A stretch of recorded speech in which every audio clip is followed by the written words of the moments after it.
بسم اللہ الرحمن الرحیم۔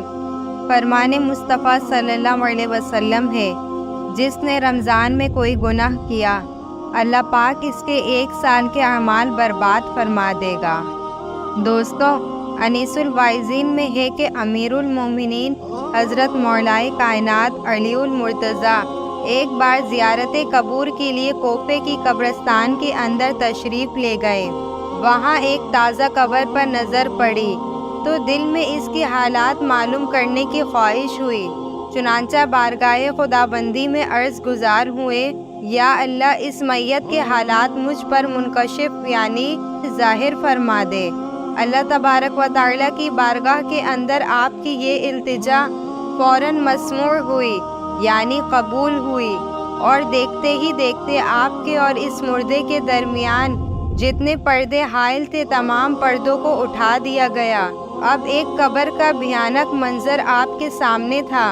آپ رضی اللہ تعالیٰ عنہ کیا دیکھتے ہیں کہ مردہ آگ کے لپیٹ میں ہے، اور رو رو کر آپ رضی اللہ تعالیٰ عنہ سے اس طرح سے فریاد کر رہا ہے، اے علی، میں آگ میں ڈوبا ہوا ہوں اور آگ میں جل رہا ہوں۔ قبر کی دہشت ناک منظر اور مردے کی دردناک پکار سن کر حیدر کرار رضی اللہ تعالیٰ عنہ بے قرار ہو گئے، اور آپ رضی اللہ تعالیٰ عنہ نے اپنی رحمت فرمانے والے پروردگار کے بارگاہ میں ہاتھ اٹھا دی اور نہایت عاجزی کے ساتھ اس میت کی بخشش کے لیے درخواست پیش کی۔ غیب سے آواز آئی، اے علی رضی اللہ تعالیٰ عنہ، اس کی سفارش مت کرو، کیونکہ یہ شخص رمضان المبارک کی بے حرمتی کیا کرتا تھا۔ رمضان المبارک میں بھی گناہوں سے باز نہ آتا تھا۔ دن کو تو روزہ رکھ لیتا تھا مگر راتوں کو گناہ میں مبتلا رہتا تھا۔ مولائے کائنات علی المرتضیٰ یہ سن کر اور بھی رنجیدہ ہوئے اور سجدے میں گر کر رو رو کر عرض کرنے لگے کہ یا اللہ عز و جل، میری لاج تیرے ہاتھ میں ہے۔ اس بندے نے بڑی امید کے ساتھ مجھے پکارا ہے، اے میرے مالک، تو مجھے اس کے آگے رسوا نہ کر، اس کی بے بسی پر رحم فرما دے اور اس بیچارے کو بخشش دے۔ حضرت علی رضی اللہ تعالیٰ عنہ رو رو کر درخواست کرتے رہے، یہاں تک کہ اللہ تبارک و تعالیٰ کی رحمت کا دریا جوش میں آیا اور ندا آئی، اے علی رضی اللہ تعالیٰ عنہ، ہم نے تمہاری شکستہ دری کے سبب اسے بخش دیا ہے۔ چنانچہ اس کے بعد اس مردے سے عذاب کو اٹھا لیا گیا، اور معجم صغیر میں حیدر سیدنا ام ہانی رضی اللہ تعالیٰ عنہ سے روایت ہے کہ دو جہاں کے سلطان حضور اکرم صلی اللہ علیہ وسلم نے ارشاد فرمایا، میری امت ذلیل اور رسوا نہ ہوگی جب تک کہ وہ ماہ رمضان کا حق ادا کرتی رہے گی۔ آپ صلی اللہ علیہ وسلم سے عرض کی گئی، اے اللہ کے رسول صلی اللہ علیہ وسلم، رمضان کے ہاتھ کو ضائع کرنے میں ان کا ذلیل و رسوا ہونا کیا ہے؟ تو آپ صلی اللہ علیہ وسلم نے ارشاد فرمایا، اس میں ان کا حرام کاموں کا کرنا ہے۔ پھر آپ صلی اللہ علیہ وسلم نے ارشاد فرمایا، جس نے اس ماہ میں زنا کیا یا شراب پیا تو اگلے رمضان تک اللہ عز و جل اور جتنے آسمانی فرشتے ہیں سب اس پر لعنت بھیجتے رہیں گے۔ پس اگر یہ شخص اگلا ماہ رمضان پانے سے پہلے ہی مر گیا تو اس کے پاس کوئی ایسی نیکی نہ ہوگی جو اسے جہنم کی آگ سے بچا سکے۔ بس تم ماہ رمضان کے معاملے میں اللہ تبارک و تعالیٰ سے ڈرو، کیونکہ جس طرح سے اس ماہ میں نیکیوں کو بڑھا دیا جاتا ہے، اسی طرح سے گناہوں کا معاملہ بھی بہت زیادہ سخت ہو جاتا ہے۔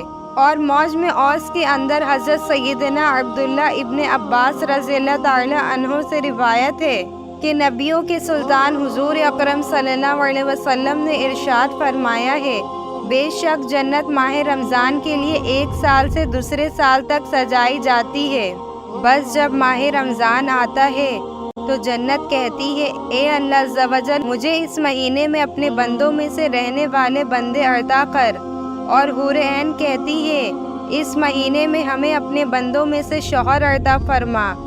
پھر حضور اکرم صلی اللہ علیہ وسلم نے ارشاد فرمایا، جس نے اس ماہ میں اپنے نفس کی حفاظت کی، نہ تو کوئی نشہ کیا اور شراب بھی نہ پی، اور نہ ہی کسی مومن پر بہتان لگایا، اور نہ ہی اس ماہ میں کوئی گناہ کیا، تو اللہ عز و جل ہر رات کے بدلے میں اس کا 100 حوروں سے نکاح کرے گا اور اس کے لیے جنت میں سونے چاندی ایک ایسا محل بنائے گا کہ اگر ساری دنیا جمع ہو جائے اور اس محل کے اندر آ جائے تو اس محل کی اتنی ہی جگہ کو گھیرے گی جتنا بکریوں کا ایک باڑہ دنیا کی جگہ کو گھیرتا ہے۔ اور جس نے اس ماہ میں کوئی نشہ کیا، شراب پیا، کسی مومن پر بہتان باندھا یا اس ماہ میں کوئی گناہ کیا تو اللہ عز و جل اس کے 1 سال کے اعمال کو برباد فرما دے گا۔ بس تم ماہ رمضان کے حق کو ادا کرنے کے اندر اللہ تبارک و تعالی سے ڈرو اور اس کے اندر کوتاہی نہ کرو، کیونکہ یہ اللہ تبارک و تعالی کا مہینہ ہے۔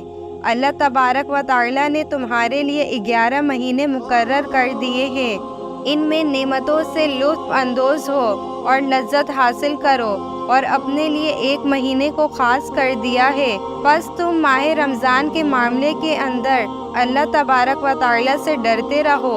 پیارے دوستو، جس طرح سے ماہ رمضان کی ناقدری اور بے حرمتی کرنے پر عذاب ہے، اسی طرح سے جو بندہ ماہ رمضان کا احترام کرتا ہے تو اللہ تبارک و تعالی اسے کیسے نعمتوں سے نوازتا ہے۔ اس بارے میں آپ کے ساتھ ایک روایت پیش کرتی ہوں۔ نورۃ المجالس میں ہے کہ بخارا کے ایک مجوسی یعنی کہ آتش پرست شخص تھا۔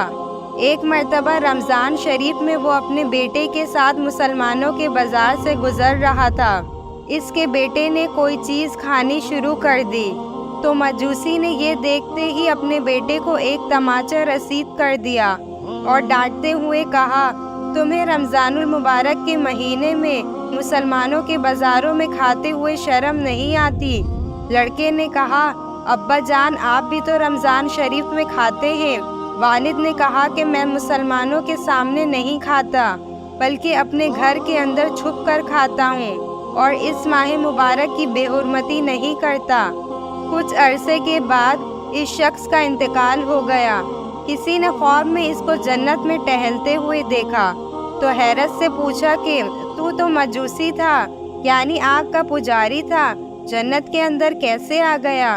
تو کہنے لگا، واقعی میں مجوسی تھا، لیکن جب موت کا وقت قریب آیا تو اللہ عز و جل نے احترام رمضان کی برکت سے مجھے ایمان کی دولت سے اور مرنے کے بعد جنت سے مشرف فرما دیا۔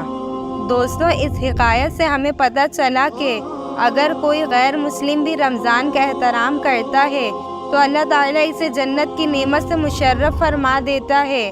تو پھر وہ جو اللہ تعالیٰ کو ماننے والا ہو، اگر وہ رمضان شریف کا احترام کرے اور کوئی چیز نہ کھائے پیے اور بغیر کسی وجہ سے روزے کو نہ چھوڑے اور اللہ تبارک و تعالیٰ کی رضا کی خاطر رمضان کے روزے رکھے تو یقیناً اللہ تبارک و تعالیٰ اسے دولت ایمان کے ساتھ مرنا نصیب فرمائے گا اور مرنے کے بعد اسے جنت کی نعمت سے بھی ضرور نوازے گا۔ لہٰذا ہم میں سے ہر مسلمان پر لازم ہے کہ وہ رمضان المبارک کا احترام کرے اور اس کے روزے رکھے اور اس کے اندر گناہوں سے بچتا رہے۔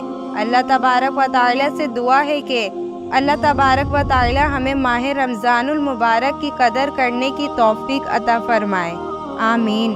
دوستوں، امید کرتی ہوں آپ کو آج کی ویڈیو پسند آئی ہوگی۔ اگر ویڈیو پسند آئی ہے تو ویڈیو کو لائک اور چینل کو سبسکرائب کرنا نہیں بھولیں۔ ملتے ہیں اگلی ویڈیو میں، فی امان اللہ۔